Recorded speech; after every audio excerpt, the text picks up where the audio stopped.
પાટણ જિલ્લાના જિલ્લા કલેક્ટર અને જિલ્લા મેજિસ્ટ્રેટ તરીકે તારીખ 15/4/2025થી ફરજ બજાવતા માનનીય કલેક્ટર શ્રી તુષાર ભટ્ટ સાહેબની બદલી નિમિત્તે જિલ્લા વહીવટી તંત્ર દ્વારા ભાવભીની વિદાય આપવામાં આવી હતી.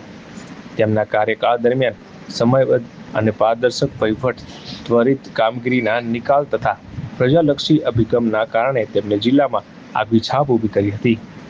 જિલ્લામાં તીવ્ર વાવાઝોડા અને અતિવૃષ્ટિ જેવી કુદરતી આફતો દરમિયાન ખાસ કરીને રાધનપુર, સાતલપુર વિસ્તારમાં સર્જાયેલી વિકટ પરિસ્થિતિમાં તેમણે અસરકારક નેતૃત્વ પૂરું પાડ્યું હતું.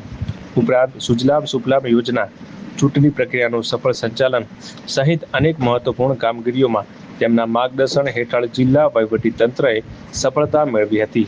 પરિસ્થિતિની ગંભીરતા પારખવાની તેમની ક્ષમતા અને પ્રજાના પ્રશ્નોને પ્રત્યેની સંવેદનશીલતા પ્રશંસનીય થઈ હતી.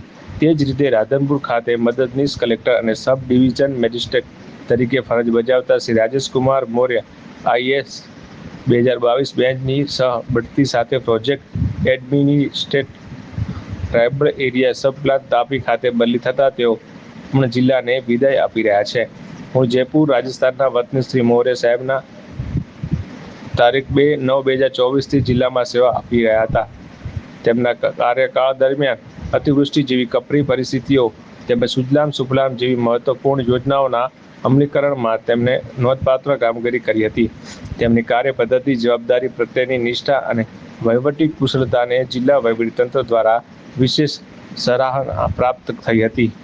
વિદાય પ્રસંગે ઉપસ્થિત અધિકારીઓ અને કર્મચારીઓએ બંને અધિકારીઓના કાર્યકાળને યાદગાર ગણાવી તેમના કાર્યની પ્રશંસા કરી હતી તથા નવા પદ પર તેઓ પોતાની વહીવટી ક્ષમતા અને કાર્યક્ષમતા દ્વારા પ્રજા સેવામાં ઉત્તમ યોગદાન આપશે તેવી શુભેચ્છાઓ પાઠવી હતી.